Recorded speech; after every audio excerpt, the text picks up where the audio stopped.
Virtual events are changing the way that organizations communicate with their customers and employees. From lead generation and e-learning to trade shows and consumer expos, companies of all sizes are realizing the ROI of reaching their constituents through a virtual event. Los Angeles, 2010. The site for the ASAE annual meeting. ASAE, the Center for Association Leadership, is at the forefront of best practices for the association world. When they set out to do their very first virtual event, it needed to meet the highest standards of excellence. Tammy Blossel, Senior Director of Online Learning for ASAE, led the virtual annual meeting team for the 2010 event. Since we are ASAE, many of our members do expect and require from us to be a living case study to them. Why go virtual? There are lots of reasons. It's important to have a plan. For a lot of organizations, it's not a question of if they're going to adopt virtual technologies, it's a question of when and how. You need to be able to define your objectives, your goals, your purpose, why you're actually doing this. You really have to treat a virtual event the same way you would a physical event in terms of the fact that it's going to be just as complex.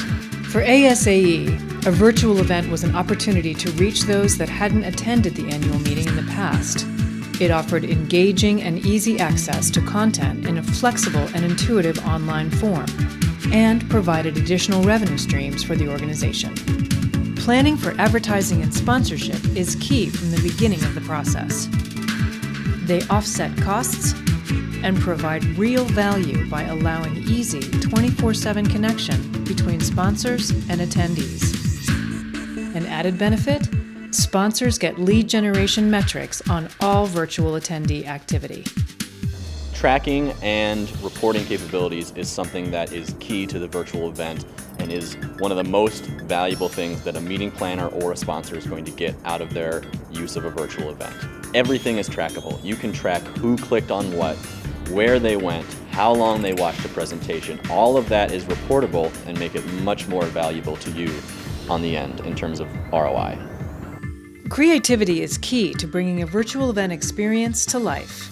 One of the fun things we did was put some banners in our virtual convention hall. The perception for Detroit is that the meetings industry there is down. They said meetings will come back when pigs fly, and Detroit turned that right around and said, well, come to Detroit and try our Motor City pork wings, right? So, I mean, it's a great way for sponsors to have fun. A successful virtual event should deliver on the objectives of the organization with a content-rich and engaging experience. For that, you need the right partner. ASAE talked with up to 40 organizations before selecting Viva Creative for the job.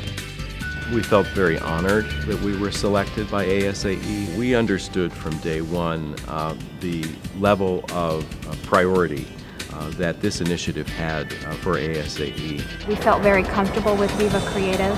The platform that they provided to us was one that was in sync with not only our specification, but most importantly for the member experience and the branding of our annual meeting. With a project plan developed early on, a core team representing ASAE, Viva, and additional technology resources was identified. Ben Irie was in charge of the technical implementation of the virtual annual meeting from the start. Designing a virtual event takes time. It takes months of work. It starts with a platform. In this case, we found a partner in Expo, based out of Chicago. They're a great provider. They have a wonderful platform. So that's our base. Then Viva Creative designs the experience. And that's what it's all about, is designing an experience and not a website. A successful virtual event should transport attendees in a well-designed and engaging on-brand environment, making it easy for them to network and truly participate.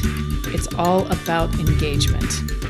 With live video, audio, and text chat, and real-time surveys, users can interact and truly connect with their virtual experience. Technical specifications are something that should not be underestimated. First, the experience has to be designed, and the content within that experience must be determined. This step is critical and can make or break the event. We wanted to brand this as part of the annual meeting, not as a separate product, not as a separate venue, but as a complement to that product. We wanted our attendees to feel that they had a very personal experience. So the first thing that we did is we welcomed them into a very private setting with our chairman of the board, Nelma Hart. And then from there, we enabled them to come into the convention hall. They would be able to navigate through the different rooms, the different areas, just like if you were actually attending here on site in Los Angeles. A big part of a virtual event is taking your content and getting it online, taking a physical session and sending that out to the world. That means that we have data integration technology partners, web service providers, registration providers, marketing providers, technology partners in general, who it is vital that you include your IT infrastructure and your web services infrastructure and your marketing. There's a lot of things you got to think about. It's really a blending of technical and creative expertise, and you want to bring in a team that is on their A game for both. With a media-rich, engaging experience in place, a virtual event truly comes to life. Most virtual events can be accessed for a minimum of 3 months after a live period, providing lasting value to all.